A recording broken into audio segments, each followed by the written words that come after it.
Bahwa ternyata Allah menciptakan jiwa di dalam hati kita ini, jamaah sekalian, ada kecenderungan untuk melakukan kebaikan dan ada kecenderungan untuk melakukan keburukan.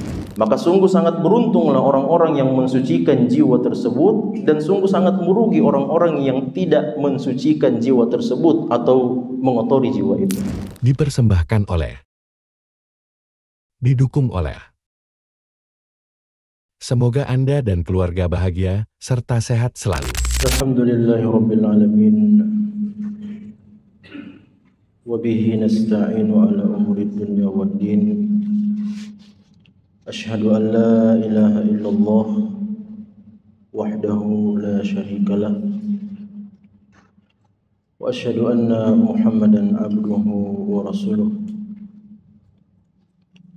Qala Allah tabaraka wa ta'ala fil Qur'anil azim wa huwa asdaqul qailin. Ya ayyuhalladzina amanu taqullaha haqqa tuqatih wa la tamutunna illa wa antum muslimun. Wa'lamu fa inna asdaqal hadithi kitabullah wa khairal hadi hadi Muhammadin sallallahu alaihi wa alihi wasallam. Wa inna syarral umuri muhdatsatuha fa inna kulla muhdatsatin bid'ah wa kulla bid'atin dhalalah wa kulla dhalalatin finnar. Ma'asyiral muslimin, sidang Jumat yang dirahmati Allah Subhanahu wa taala. Mari kita senantiasa memanjatkan puji syukur kehadirat Allah sebagai manifestasi kenikmatan dan keutamaan serta seluruh karunia yang telah Allah Subhanahu wa taala berikan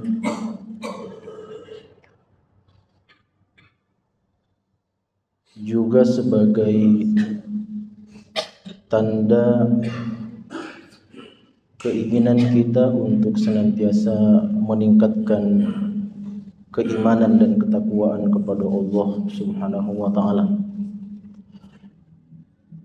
dengan menjalankan perintah Allah Subhanahu wa taala serta menjauhi larangan-larangan Allah Subhanahu wa taala. Salawat dan salam semoga senantiasa tercurahkan kepada baginda Rasulullah Muhammad sallallahu alaihi wa alihi wasallam, pada seluruh keluarga beliau, kepada seluruh sahabat beliau, dan semoga orang-orang beriman termasuk seluruh jamaah yang hadir dalam ibadah Jumat ini mendapatkan keutamaan syafaat Rasulullah sallallahu alaihi wasallam. Kaum muslimin sidang Jumat yang dirahmati Allah Subhanahu wa taala.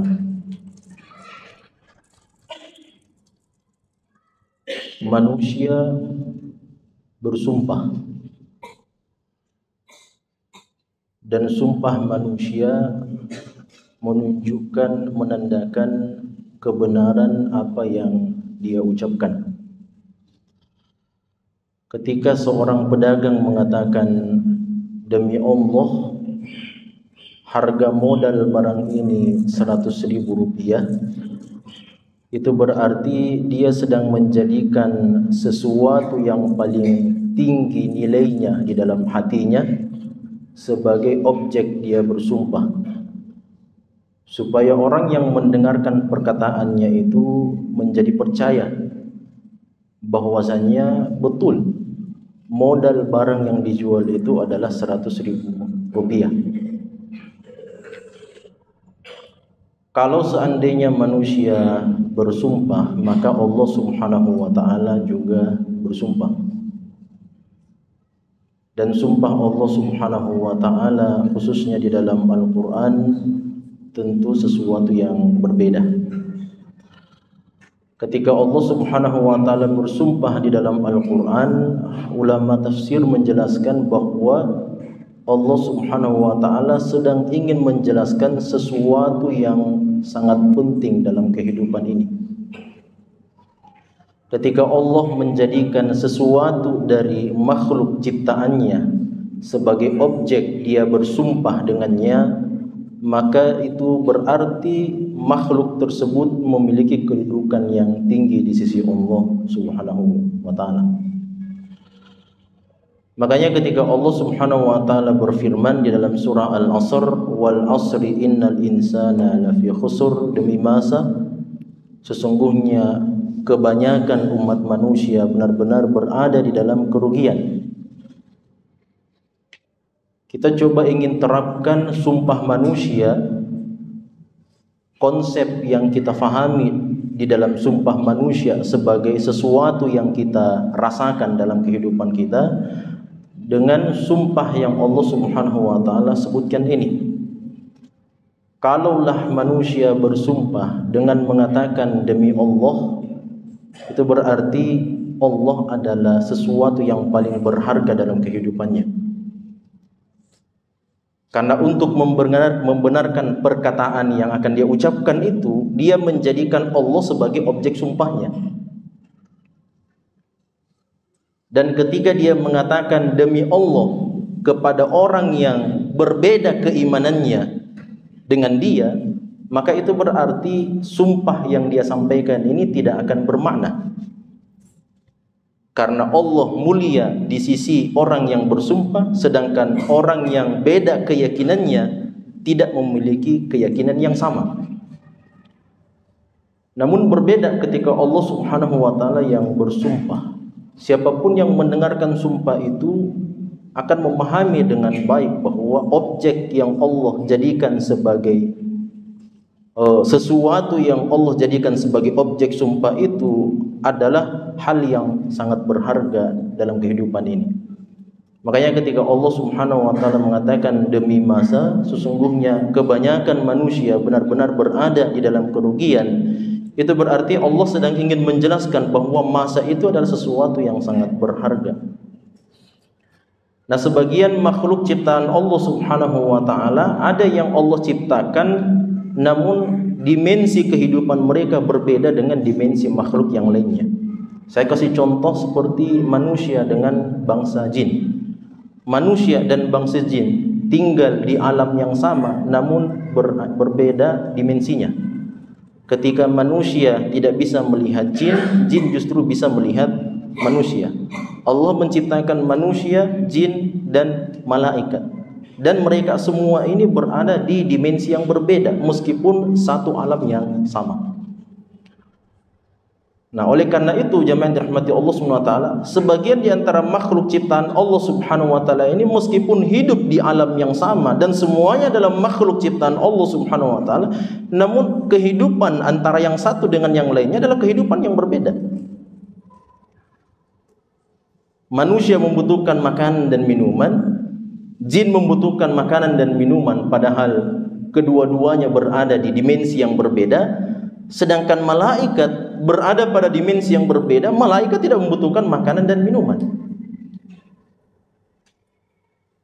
Namun ada satu makhluk ciptaan Allah Subhanahu wa taala yang Allah jadikan objek sumpah di dalam surah Al-Asr itu jamaah sekalian. Allah ciptakan manusia, Allah ciptakan jin, Allah ciptakan malaikat, dan semua makhluk ciptaan Allah Subhanahu wa taala semuanya harus bersinggungan dengan objek yang dijadikan sumpah ini. Semuanya harus ikut dalam ketentuan yang Allah berikan untuk waktu. Tidak ada satu orang pun manusia yang mengatakan biarlah waktu berjalan, saya berjalan sendiri. Tidak ada orang yang bisa mengatakan kalau waktu itu berjalan 1 tahun itu adalah 365 hari, maka saya maunya 1 tahun itu cuma 200 hari saja. Tidak ada jemaah sekalian. Semuanya akan ikut dan hidup dengan ketentuan dan ketetapan Allah untuk waktu itu. Olehnya itu makanya Allah Subhanahu wa taala menjadikan waktu masa ini sebagai objek sumpah. Dan untuk menjelaskan sesuatu yang sangat penting ini, Allah Subhanahu wa taala angkat makhluk yang paling berharga, modal yang paling berharga yang Allah Subhanahu wa taala karuniakan kepada umat manusia, itulah masa hidup. Makanya Allah Subhanahu wa taala mengatakan pada ayat yang kedua, innal insana lafi khusr. Sesungguhnya umat manusia kebanyakannya berada dalam kerugian, illal ladzina amanu wa amilus solihati wa tawassaw bil haqqi wa tawassaw bis sabr. Kecuali ada orang-orang yang dikecualikan oleh Allah Subhanahu wa taala yang tidak akan merugi di dunia dan di akhirat, yaitu mereka yang mengumpulkan 4 karakter ini. Beriman, beramal soleh, berwasiat di atas kebenaran, dan berwasiat di atas kesabaran.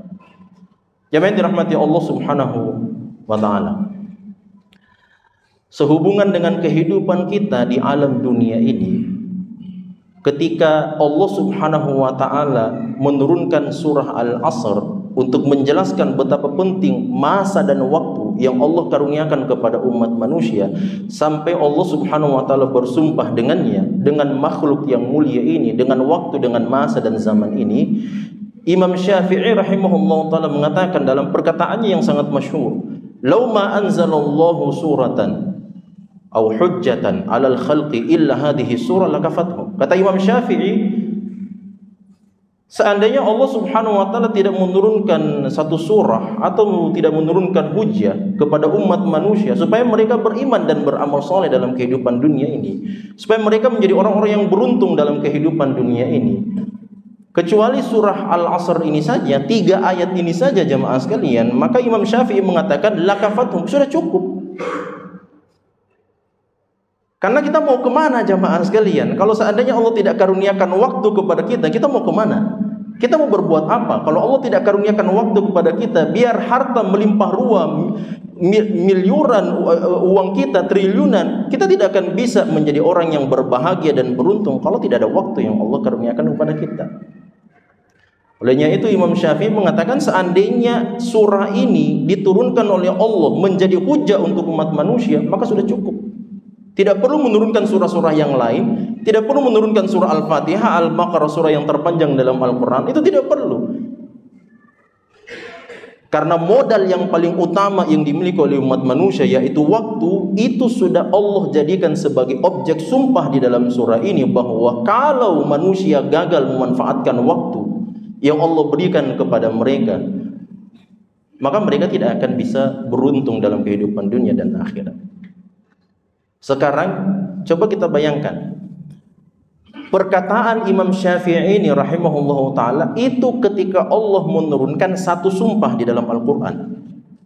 Satu sumpah di dalam surah Al-Asr ini jamaah sekalian, komentar Imam Syafi'i sesuatu yang sangat luar biasa, yang seharusnya dicatat dengan tinta emas, dimasukkan ke dalam hati kita, dalam relung hati kita, difahami dan kita amalkan dalam kehidupan kita. Beriman, beramal, saling berwasiat di atas kebenaran, dan saling berwasiat di atas kesabaran. Bagaimana lagi kalau seandainya Allah bersumpah berkali-kali di dalam ayat secara beruntun, lalu kemudian Allah ingin menjelaskan sesuatu yang paling urgen dalam kehidupan manusia. Sekarang kita coba melirik kepada surah Asy-Syams. Surah Asy-Syams, Allah Subhanahu wa taala bersumpah. Berapa kali Allah Subhanahu wa taala bersumpah di dalam surah ini jamaah sekalian? Ulama kita menyebutkan 11 kali. 11 kali Allah Subhanahu wa taala bersumpah. Allah bersumpah dengan matahari, Allah bersumpah dengan bulan, Allah bersumpah dengan langit dan bumi, Allah bersumpah dengan siang dan malam, Allah bersumpah dengan manusia, jiwa manusia, dan bagaimana cara Allah Subhanahu wa taala menciptakan umat manusia itu dijadikan sebagai objek bersumpah oleh Allah Subhanahu wa taala. Wasyamsi waduhaha wal qamari idza talaha wan nahari idza jala, dan seterusnya, untuk menjelaskan satu konsep yang sangat penting, bahwa kalau seandainya waktu adalah sesuatu yang sangat berharga dalam kehidupan umat manusia, maka Allah ingin sampaikan ada yang lebih berharga lagi bagi umat manusia, bahwa setiap kita diciptakan oleh Allah Subhanahu wa taala memiliki jiwa dan kecenderungan di dalamnya. Bahwa ternyata Allah menciptakan jiwa di dalam hati kita ini jamaah sekalian, ada kecenderungan untuk melakukan kebaikan dan ada kecenderungan untuk melakukan keburukan. Makanya setelah Allah bersumpah berkali-kali, Allah Subhanahu wa taala menyebutkan fa'alhamaha fujuraha wa taqwaha. Allah karuniakan, Allah ilhamkan kepada umat manusia, kepada setiap jiwa yang Allah Subhanahu wa taala ciptakan itu, fujuraha wa taqwaha, kemampuan, kecenderungan, jalan untuk melakukan perbuatan yang dilarang oleh Allah Subhanahu wa taala, dan kecenderungan, kemampuan serta jalan untuk melakukan sesuatu yang diperintahkan oleh Allah Subhanahu wa taala. Allah karuniakan setiap kita kemauan, kecenderungan untuk melakukan perbuatan-perbuatan kebaikan, dan juga Allah karuniakan kepada kita kecenderungan untuk melakukan perbuatan-perbuatan keburukan. Kemudian kata Allah Subhanahu wa taala pada ayat selanjutnya, qad aflaha man zakkaha wa qad khaba man dassaha. Maka sungguh sangat beruntunglah orang-orang yang mensucikan jiwa tersebut, dan sungguh sangat merugi orang-orang yang tidak mensucikan jiwa tersebut atau mengotori jiwa itu. Jamaah yang dirahmati Allah Subhanahu wa taala. Hal yang menarik ketika Allah Subhanahu wa taala menjelaskan tentang dua kecenderungan umat manusia ini, inilah yang menjadi jalan kita hidup semuanya. Dan tidak satu orang pun jamaah sekalian yang tidak memiliki kecenderungan yang seperti ini. Dan ini sudah menjadi fitrah manusia. Sampai para nabi dan rasul sekalipun juga memiliki kecenderungan ini. Makanya dalam pendapat yang rajih yang disebutkan oleh para ulama kita, apakah para nabi dan Rasulullah dan Rasul Allah SWT semuanya maksum, semuanya terjaga dari kesalahan dan dosa? Ternyata yang rajih dalam pendapat ulama kita bahwa betul para nabi dan rasul itu adalah orang-orang yang maksum, terjaga dari larangan-larangan Allah SWT. Namun mereka itu terjaga dari perbuatan-perbuatan kemaksiatan dalam beberapa bentuk. Tidak mungkin para nabi dan rasul melakukan perbuatan kesyirikan dan kekufuran. Tidak mungkin para nabi dan rasul melakukan perbuatan dosa-dosa besar. Dan tidak mungkin para nabi dan rasul melakukan kekeliruan, kesalahan ketika menyampaikan risalah dari Allah Subhanahu wa taala. Namun apakah para nabi dan rasul melakukan dosa kecil? Jawabannya iya. Namun Allah Subhanahu wa taala tidak membiarkan para nabi dan rasul tersebut berada dalam dosa tersebut. Allah Subhanahu wa taala segera menurunkan tegurannya supaya mereka bertaubat kepada Allah Subhanahu wa taala dan menjadi makhluk atau manusia yang lebih baik dari sebelumnya. Oleh karena itu, jalan kehidupan manusia, fitrah manusia, jiwa manusia memiliki dua kecenderungan ini.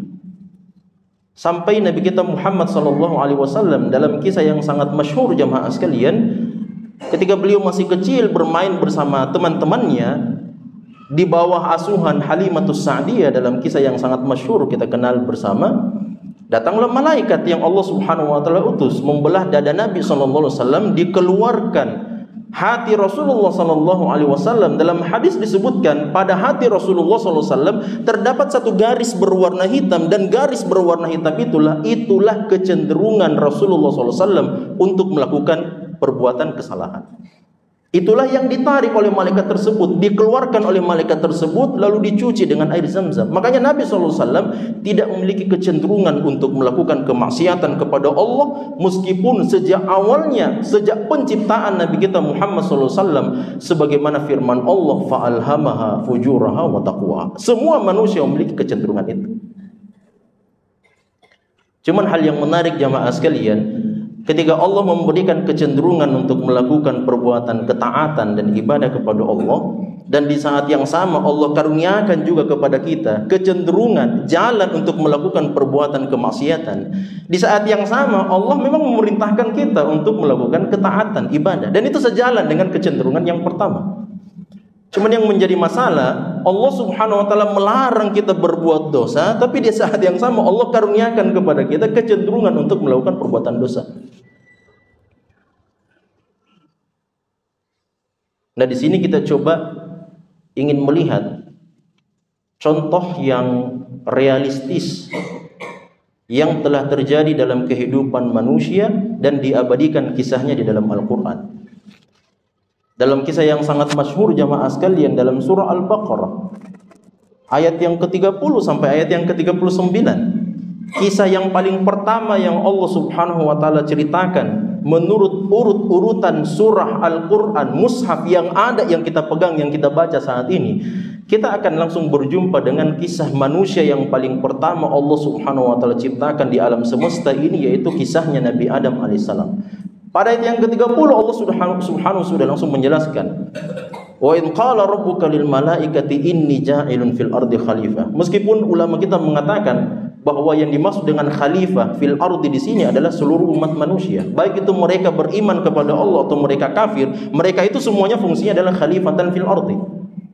Kita ini semua termasuk orang-orang kafir, orang-orang musyrik, orang-orang fasik, orang-orang fajir dan sebagainya, semuanya disebut sebagai khalifatan fil ardi. Orang yang saling, makhluk yang saling gantian satu dengan yang lainnya untuk memakmurkan alam semesta. Tapi dalam konsep ayat-ayat yang diturunkan oleh Allah ini, dalam 10 ayat ini jamaah sekalian, Allah sedang bercerita tentang kisahnya Nabi Adam alaihissalam.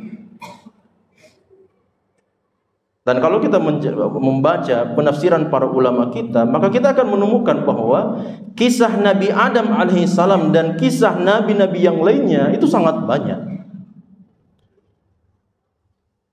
Bahkan jumlah nabi jamaah sekalian itu tidak diketahui berapa jumlah nabi yang sebenarnya. Memang disebutkan dalam sebuah hadis, namun dilemahkan oleh para ulama kita bahwa jumlah nabi itu 124.000 orang. Jumlah rasul itu adalah 315 orang. Tapi ini adalah hadis yang lemah. Makanya dalam Al-Quran Allah mengatakan sebagian di antara nabi dan rasul itu ada yang kami ceritakan kisahnya, dan sebagian lagi ada yang tidak kami ceritakan kisahnya kepadamu. Itu artinya jamaah sekalian, ada lebih banyak nabi-nabi dan rasul Allah Subhanahu wa taala yang ceritanya dan kisah hidup mereka itu tidak disebutkan dalam Al-Quran. Hanya 25 nabi dan rasul saja yang Allah Subhanahu wa taala sebutkan kisahnya dalam Al-Quran.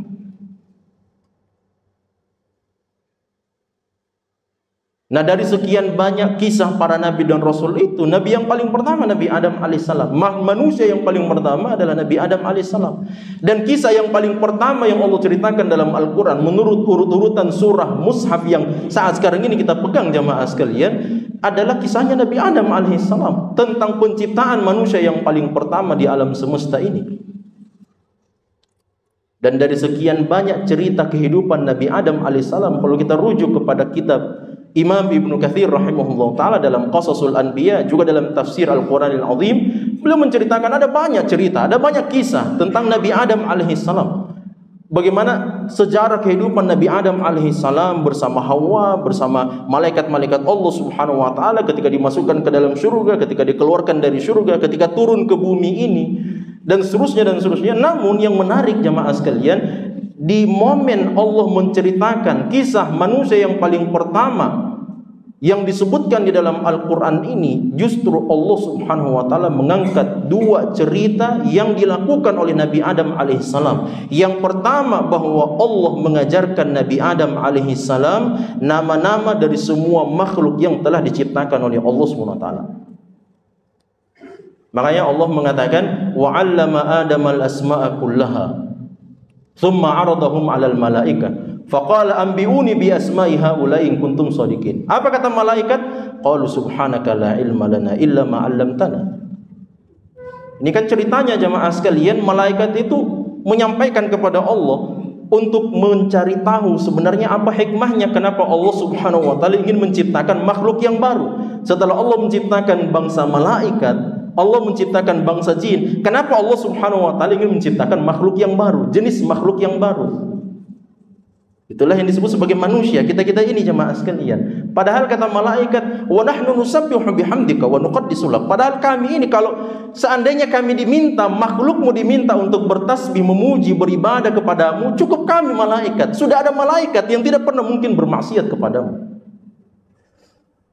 Kalau seandainya yang diinginkan dari manusia, yang diinginkan dari makhluk, jenis makhluk yang baru ini jamaah sekalian adalah untuk beribadah kepada Allah subhanahu wa ta'ala, maka seharusnya tidak perlu ciptakan manusia. Cukup malaikat saja yang memang tidak pernah, dan tidak ada dari makhluk Allah subhanahu wa ta'ala yang mengetahui berapa jumlah malaikat illallah subhanahu wa ta'ala. Sampai Nabi kita Muhammad SAW juga tidak mengetahui berapa jumlah malaikat yang telah diciptakan, yang telah dimatikan, yang akan diciptakan dan seterusnya. Itu artinya persoalan ubudiyah lillah, peribadatan kepada Allah SWT, malaikat sudah ambil semuanya. Yang menjadi pertanyaan oleh para malaikat Allah SWT, kenapa Allah ingin menciptakan jenis makhluk yang baru? Padahal untuk penyembahan sudah selesai di tangannya malaikat. Ternyata Allah Subhanahu wa ta'ala ingin ajarkan kepada kita. Makanya kisah yang paling pertama yang Allah ceritakan jamaah sekalian, ayat yang datang setelahnya, wa 'allama Adam al-asma'a kullaha. Allah ajarkan kepada Nabi Adam alaihissalam nama seluruh makhluk yang telah diciptakan oleh Allah Subhanahu wa taala.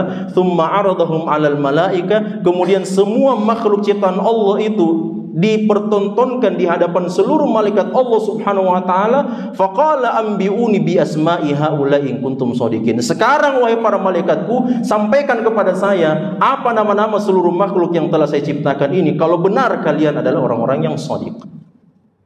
Apa kata malaikat? Subhanaka la ilma lana. Maha suci Engkau ya Allah, kami tidak tahu.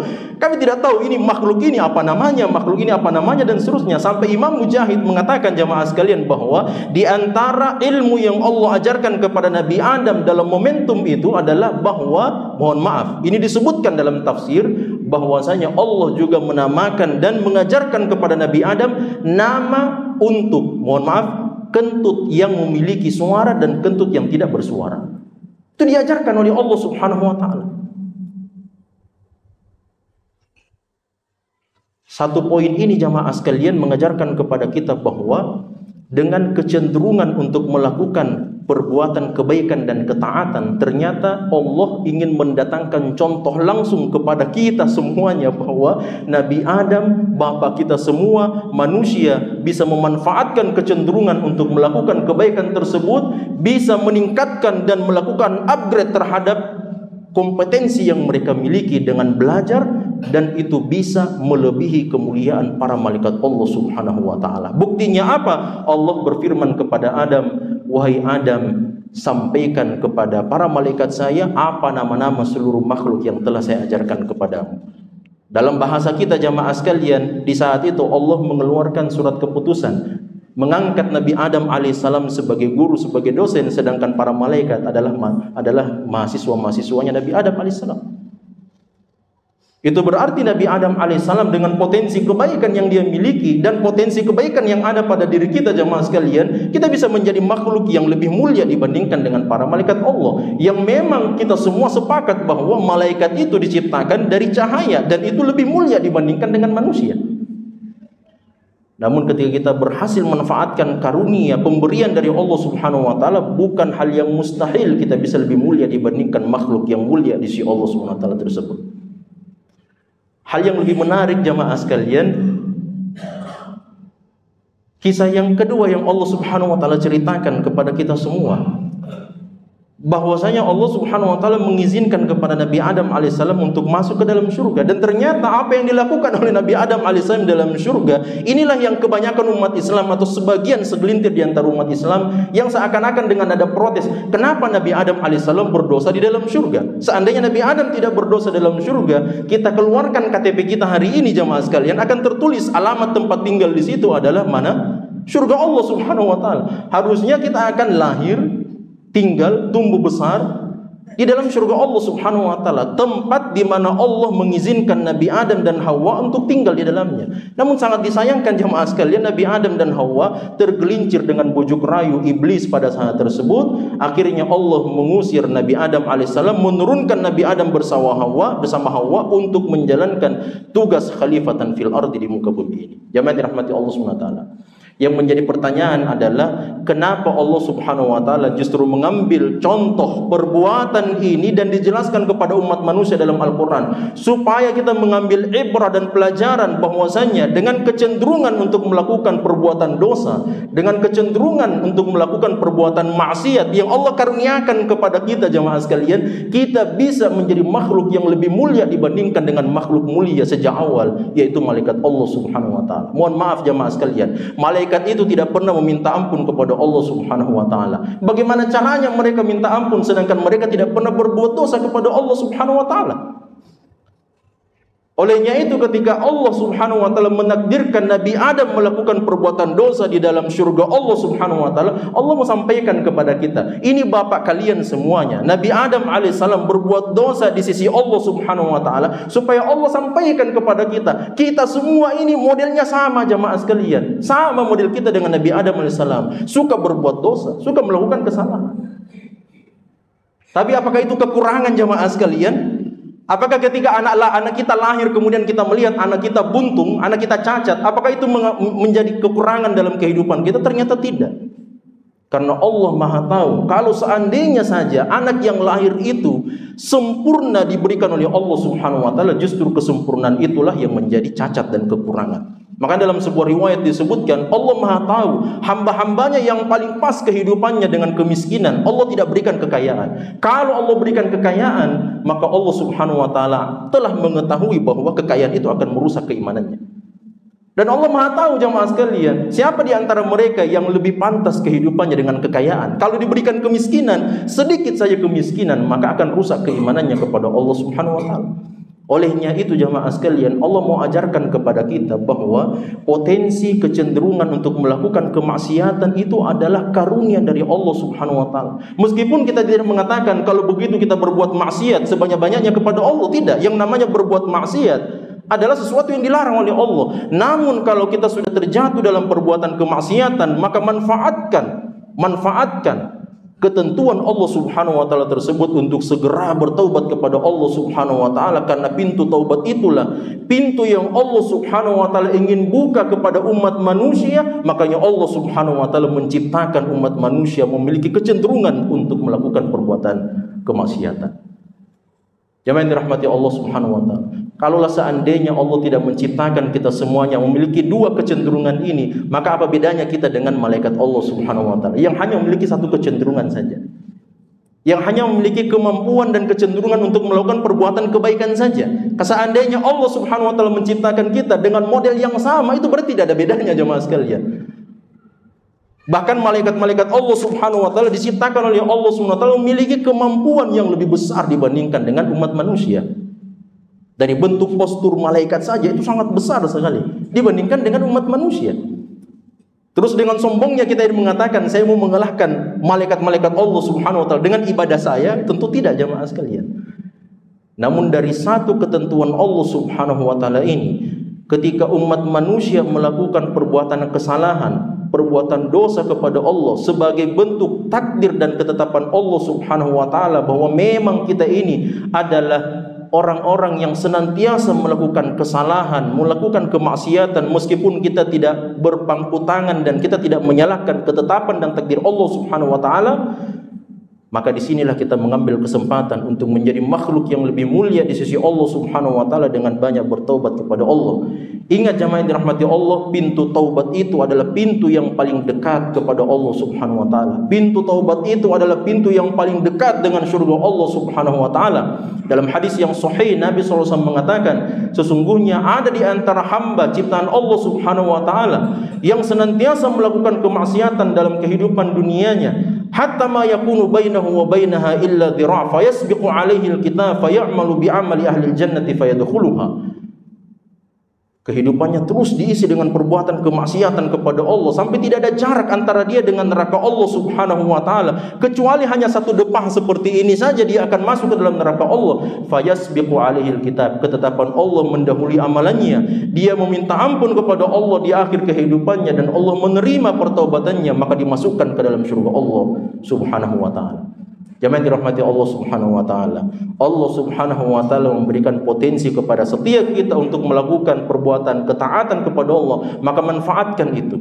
Dan di saat yang sama Allah memberikan potensi kepada kita semua melakukan kesalahan, dosa, sebagaimana sabda Nabi SAW, kullu bani Adam khata' wa khairul khata'ina tawwabun. Setiap anak cucu Adam senantiasa melakukan perbuatan dosa, dan sebaik-baik mereka yang melakukan perbuatan dosa adalah mereka yang senantiasa bertaubat kepada Allah Subhanahu wa taala. Olehnya itu mari kita senantiasa bertaubat kepada Allah Subhanahu wa taala. Mari kita minta ampun atas kesalahan-kesalahan kita. Boleh jadi sebagian di antara musibah-musibah yang Allah timpakan, ketergelinciran seorang alim, munculnya orang-orang yang tidak berilmu dan memberikan fatwa kepada umat manusia, dan beragam hal-hal yang di luar daripada apa yang diajarkan oleh Rasulullah SAW dan dinisbatkan kepada Allah, kepada Al-Quran dan hadis Nabi SAW. Di luar sana ada orang-orang yang ingin menghalalkan untuk mencampur adukan antara kalamullah wa kalamu syaitan, untuk mencampur adukan antara firman Allah dengan permainan syaitan, waliyadzubillah. Ada yang ingin melagukan Al-Quran, ada yang ingin menyandingkan Al-Quran dengan nyanyian-nyanyian. Di luar sana ada orang-orang yang ingin menyandingkan dan menyamakan antara Al-Quran dengan Injil. Di luar sana ada orang-orang yang ingin melegalkan perbuatan kemaksiatan kepada Allah yang telah dihukum para pelakunya sejak dahulu. Ada yang ingin menghalalkan LGBT dan seterusnya. Boleh jadi musibah-musibah, bencana-bencana ini jamaah sekalian yang lebih berbahaya dibandingkan dengan musibah tenggelamnya alam semesta ini, yang lebih berbahaya dibandingkan dengan musibah banjir bandang, tsunami dan sebagainya, adalah musibah ketika umat manusia tidak mengenal lagi agama Allah Subhanahu wa taala, adalah ketika umat manusia tidak mengenal syariat Allah Subhanahu wa taala dengan sebenarnya. Boleh jadi itu semua datang disebabkan karena kemaksiatan yang kita lakukan sendiri, dan kita belum pernah bertaubat kepada Allah Subhanahu wa taala dengan sebenar-benarnya pertaubatan. Qultu ma sami'tum wa astaghfirullah li wa lakum wa li sal muslimina min kulli dhanbin wa khati'ah fastaghfiru wa tubu ilaihi innahu huwal ghafurur rahim. Alhamdulillahi rabbil alamin wal aqibatu lil muttaqin wa la udwana illa 'alal zalimin wa asyhadu an la ilaha illallah wahdahu la syarikalah wa asyhadu anna Muhammadan abduhu wa rasuluhu la nabiyya ba'da. Kaum muslimin sidang Jumat yang dirahmati Allah, pada hari Jumat ini mari kita senantiasa memperbanyak dua buah ibadah kepada Allah. Ibadah yang pertama, mari senantiasa memperbanyak doa-doa kita kepada Allah Subhanahu wa taala pada hari Jumat. Telah sahih dari hadis Nabi sallallahu alaihi wasallam, pada hari Jumat ada satu waktu yang sangat singkat dan pendek. Tidaklah seorang muslim berdoa kepada Allah bertepatan dengan waktu yang singkat pada hari Jumat itu, melainkan setiap permintaan dan doanya pasti dikabulkan oleh Allah. Dalam sebuah hadis yang dihasankan oleh ulama kita disebutkan, waktu yang singkat pada hari Jumat dikabulkan dan diijabahnya doa setiap muslim adalah ketika selesainya kita melaksanakan salat asar sampai dengan terbenamnya matahari. Yang kedua, mari memperbanyak salam dan salawat kepada baginda Rasulullah Muhammad sallallahu alaihi wasallam pada hari Jumat, sebagaimana perintah Allah dalam Al-Qur'an secara umum, innallaha malaikatahu yusholluna 'alan nabi ya ayyuhalladzina amanu shallu 'alaihi wa sallimu taslima. Wa qala an-nabi sallallahu alaihi wasallam fi hadithihi man shalla 'alayya salatan wahidah sallallahu alaihi bi asyra. Allahumma shalli 'ala Muhammad wa 'ala ali Muhammad kama sallaita ala Ibrahim wa ala ali Ibrahim wa barik ala Muhammad wa ala ali Muhammad kama barakta ala Ibrahim wa ala ali Ibrahim innaka Hamidum Majid. Allahumma fil muslimina wal muslimat wal mu'minina wal mu'minat al ahya'i minhum wal amwat innaka sami'un qaribun mujibu da'wat wa ya qadiyal hajat. Allahumma izzil islam wal muslimin wa adhill asyirka wal musyrikin wa dammir a'da'aka a'da'ad-din wahmi hawzatal islam wal muslimina ya rabbal alamin. Rabbana zalamna anfusana wa illam taghfir lana wa tarhamna lanakunanna minal khasirin. Rabbana la tuzigh qulubana ba'da idh hadaytana wa hab lana min ladunka rahmah innaka antal wahhab. Rabbana atina fid dunya hasanah wa fil akhirati hasanah wa qina adzaban nar. Wa subhana rabbika rabbil izzati amma yasifun wa salamun alal mursalin walhamdulillahi rabbil alamin. Qumu ila salatikum.